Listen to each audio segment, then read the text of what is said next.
नमस्कार। Hindi learning channel पर आपका स्वागत है।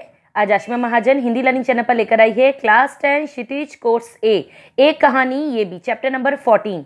जी हाँ, आज इस वीडियो में आपको चैप्टर 14 के क्वेश्चन आंसर्स मिलेंगे एनसीईआरटी बेस्ड, और इसके अलावा पूर्व वर्षों के जो भी इंपॉर्टेंट क्वेश्चंस हैं वो आपको इस वीडियो में दे दिए गए हैं। तो आइए वीडियो स्टार्ट करते हैं। क्लास 10 की प्लेलिस्ट का लिंक भी आपको इस वीडियो के डिस्क्रिप्शन में दे दिया गया है। पहला प्रश्न है, लेखिका के व्यक्तित्व पर किन किन व्यक्तियों का किस रूप में प्रभाव पड़ा। तो लेखिका के व्यक्तित्व पर दो व्यक्तियों का विशेष प्रभाव पड़ा था। एक थे लेखिका के पिताजी और दूसरी थी उनकी हिंदी की प्राध्यापिका शीला अग्रवाल। और किस प्रकार इन दोनों ने लेखिका को प्रेरित किया, उसका उत्तर आपको इस पेज पर मिल गया है। इसे अच्छे से सोच लीजिए, इसे अच्छे से पढ़ लीजिए और अपने शब्दों में व्यक्त कीजिए।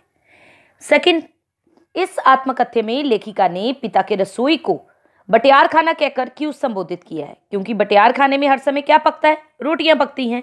तो पिताजी का दृष्टिकोण ऐसा था कि व्यक्ति की क्षमता और प्रतिभा भी भट्टी में ही नष्ट हो जाती है। प्रतिभावान लड़की को रसोई के चक्कर में नहीं पड़ना चाहिए। तीसरा प्रश्न, वह कौन सी घटना थी जिसको सुनने पर लेखिका को ना अपनी आंखों पर विश्वास हो पाया ना अपने कानों पर? वो जो प्रिंसिपल का लेटर आया था, पिताजी कॉलेज गए थे बुलाने पर, वो सारी घटना आपको इस प्रश्न के उत्तर में लिखनी है। लेखिका को डर लग रहा था कि घर आकर पिताजी जो हैं वो उस पर आग बबूला हो जाएंगे, लेकिन इसका उल्टा हुआ। जब लेखिका ने अपने पिताजी से सुना कि लेखिका के पिताजी बहुत प्रसन्न थे, उनका चेहरा तो गर्व से चमक रहा था, तो ना तो ये देखकर उनको अपनी आंखों पर विश्वास हुआ, ना उनके द्वारा बोली गई बातों पर उन्हें अपने कानों पर विश्वास हुआ। तो परंतु ये सब क्या था? रियलिटी थी, ये वास्तविकता थी। क्वेश्चन नंबर 4, लेखिका की अपने पिता से वैचारिक टकराहट को अपने शब्दों में लिखिए। तो लेखिका के पिता दोहरे व्यक्तित्व के व्यक्ति थे। वो आधुनिकता के तो समर्थक थे, फिर भी लेखिका की अपने पिताजी से अनेक बातों पे टकराहट होती थी। कैसे? पहले तो रंग रूप को लेकर भी टकराहट होती थी, क्योंकि पिताजी की कमजोरी थी गोरा रंग। फिर लेखिका को अपनी आजादी पे कोई पाबंदी पसंद नहीं थी। फिर लेखिका का कहना था कि समय चाहे दूसरी दिशा में बहाकर ले जाए, स्थितियों का दबाव चाहे हमारा रूप बदल दे, लेकिन पूरी तरह से वो इससे आज़ाद नहीं हो सकती। और पिताजी देश की स्थितियों के प्रति जागरूक थे, लेकिन चाहते थे कि लड़की जो है वो बीच बाजार में मत जाए, घर की चारदीवारी तक सीमित रहे। चलिए अगला प्रश्न है। पांचवा प्रश्न है, इस आत्मकथ्य के आधार पर स्वाधीनता आंदोलन के परिदृश्य का चित्रण करते हुए उसमें मन्नू जी की भूमिका को रेखांकित करना है। तो 1942 से 1947 तक जो भी घटित हुआ उसको आपको इस उत्तर में लिखना है। वही उस टाइम पर प्रभात फेरियां चल रही थी, आज़ादी को लेकर जलसे हो रहे थे, जुलूस निकाले जा रहे थे। तो लेखिका भी मन्नू भंडारी उसमें अपना पूरा उत्साह दिखा रही थी। तो उसने पिताजी की इच्छा के विरुद्ध जाकर सड़कों पे घूम घूम कर नारेबाजी की। ये बात पिताजी को बिल्कुल पसंद नहीं थी। तो इस आधार पे हम कह सकते हैं कि वो स्वतंत्रता सेनानी थी। ठीक है। रचना और अभिव्यक्ति के प्रश्न है। लेखिका ने बचपन में अपने भाइयों के साथ गिल्ली डंडा तथा पतंग उड़ाने जैसे खेल भी खेले, किंतु लड़की होने के कारण उनका दायरा घर की चारदीवारी तक सीमित था। क्या आज भी लड़कियों के लिए स्थितियां ऐसी ही हैं या बदल गई हैं? अपने परिवेश के आधार पर लिखना है। तो ये आप अपने शब्दों में लिखिए, क्योंकि आपकी सोच, आपके विचार वो आपके अपने होंगे। आप क्या सोचते हैं, ओके। वैसे आप उदाहरण के तौर पर इस प्रश्न के उत्तर को पढ़ सकते हैं, फिर अपने शब्दों में व्यक्त कर सकते हैं। प्रश्न 7, मनुष्य के जीवन में आस पड़ोस का बहुत महत्व होता है, परंतु महानगरों में रहने वाले लोग पराये पड़ोस कल्चर से वंचित रह जाते हैं। अपने अनुभव के आधार पर लिखिए। अब इसके बारे में बताएंगे कि पूर्णतः ये बात बिल्कुल सच है कि मनुष्य के जीवन में आस पड़ोस का महत्व होता है, क्योंकि कुछ भी घटित होता है तो हम कम से कम, कोई घर पे ना हो तो पड़ोसियों को जाकर अपनी दिक्कत बता सकते हैं, वो आपकी मदद कर सकते हैं, है ना। लेकिन आजकल क्या हो गया, फ्लैट कल्चर हो गए हैं, लोग संकुचित हो गए हैं, असहाय हो गए हैं, है ना। किसी को अपनी बात शेयर नहीं करते, किसी को ये भी नहीं पता रहता कि अगले फ्लैट में रह कौन रहा है, कौन कितने बजे जाता है, कौन कितने बजे आता है। तो हमें पड़ोसियों के साथ अच्छे संबंध बनाकर रखने चाहिए। इस प्रश्न में आपको यही लिखना है। आगे बढ़ते हैं। पूर्व वर्षों के प्रश्न उत्तर, जितने भी आज तक इंपॉर्टेंट क्वेश्चन पूछे गए हैं। सबसे पहला प्रश्न, हम कैसे कह सकते हैं कि मन्नू भंडारी के पिता बेहद कोमल और संवेदनशील व्यक्ति थे? तो मन्नू भंडारी के पिताजी जब इंदौर में रहते थे तो वे वहां के प्रतिष्ठित व्यक्तियों में से एक थे। साथ ही वो राजनीति में पार्टिसिपेट करते थे, समाज सुधार के कार्य करते थे, 8-10 विद्यार्थियों को भी अपने घर रखकर पढ़ाते थे। फर्स्ट पैराग्राफ आपके चैप्टर का, तो पता चलेगा कि वो दरिया दिली भी थे। मन्नू भंडारी के पिता बेहद कोमल संवेदनशील व्यक्ति थे। उसके बाद क्या हुआ, आर्थिक स्थिति आई परिवर्तन आ गया क्योंकि आर्थिक स्थिति ने उनके स्वभाव को बदल कर रख दिया। उनका स्वभाव जैसा था वो शक्की स्वभाव में बदल गया।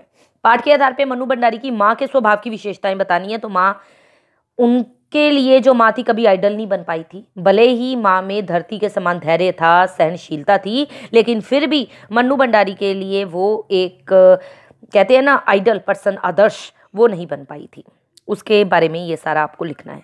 थर्ड, एक कहानी ये भी पाठ के आधार पर लेखिका के पिताजी के सकारात्मक और नकारात्मक गुणों का उल्लेख कीजिए। Very important question. तो सकारात्मक गुण तो शुरू में ही आपको पहले पैराग्राफ में पता चल गए थे। वे संवेदनशील, विनम्र व्यक्ति थे। बच्चों को शिक्षित करना, उन्हें आगे बढ़ाना, उनकी भावनाओं को समझना, देश के प्रति प्रेम भाव, ये सारे उनके सकारात्मक गुण हैं। और नकारात्मक गुण में लेखिका के पिता समाज में प्रतिष्ठा को पाने हेतु सजग रहते थे, अहंकारी थे, क्रोधी थे, शक्की थे। विश्वासघात मिलने के बाद वो झुंझलाने लगे, झल्लाने लगे और टूट गए थे। इन सारे पॉइंट्स को आप पॉइंट वाइज लिख सकते हो। लेखिका के पिता विनम्र व्यक्ति थे, लेखिका के पिता संवेदनशील थे। तो इस तरह थोड़ा सा बड़ा भी लग जाएगा और आपके पॉइंट वाइज सबको दिखाई देंगे और आपको नंबर पूरे मिलेंगे। मन्नू भंडारी ने पड़ोसी कल्चर की बात कही है। पड़ोस कल्चर की 2 विशेषताएं बतानी है।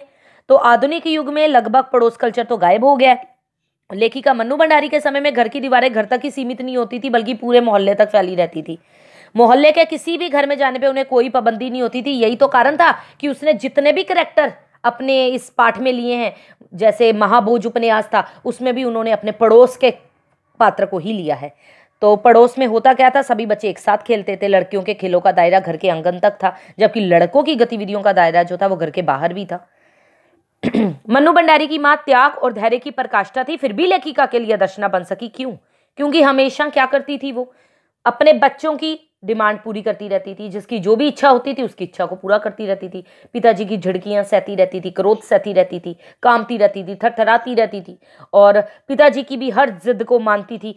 इसलिए चुपचाप हर बात को मान लेना और किसी बात का विरोध ना करना, परिवार के लिए अपनी इच्छाओं को दबा देना, ये सब लेखिका के व्यक्तित्व के विपरीत था। तो लेखिका उस समय की एक्टिव पर्सन थी जो हर अनैतिकता के खिलाफ खड़ी होती थी। तो उन्हें अपनी माँ का ये दब्बूपन वाला और अत्याचार का विरोध ना करना ये कभी पसंद नहीं आया। ओके, नेक्स्ट, शीला अग्रवाल जैसी प्राध्यापिका किसी भी विद्यार्थी के जीवन को कैसे संवार सकती है?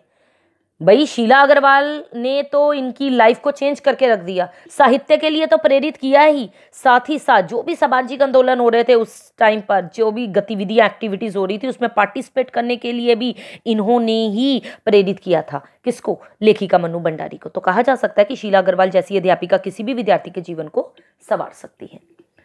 अंतिम प्रश्न है जो पूर्व वर्षों में पूछा गया है, वो है महानगरों की फ्लैट कल्चर और लेखिका मन्नू भंडारी के पड़ोस कल्चर में क्या अंतर दिखाई देता है, विचार करते हुए लिखिए।